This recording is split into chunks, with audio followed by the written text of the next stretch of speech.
Dobrý den, tady Slávek Pedoš se rozhodl udělat interview o Vánocích s panem Vojtou. Co si myslíte o letošních Vánocích? Do píče, vida. Ne.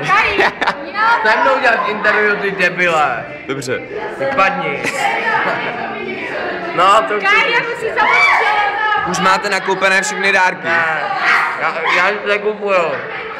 Pane Vojtěchu, já bych vás chtěl poprosit o obsáhlejší odpovědi, protože... No, ty vůbec rozumět, super debil. Tak si to prohlídneš, Kajno! No prdé, neřvi mi do ucha.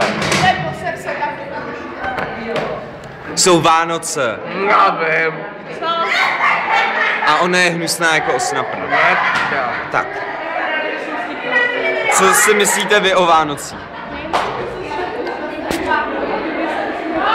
Debile, ty to někoho jiného děláš se mnou interview do prdele. Že to by zajímá jenom rohlík.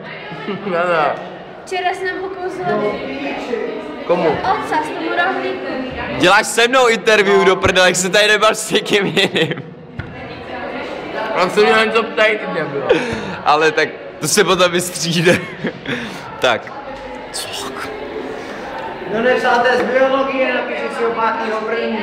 No, Dobrý den, pane. debilo se mnou interview. Ne, už nemáš. Ne, Sedni si. No, sedí.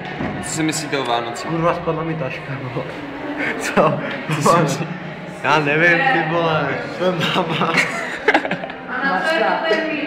Tesko, vole.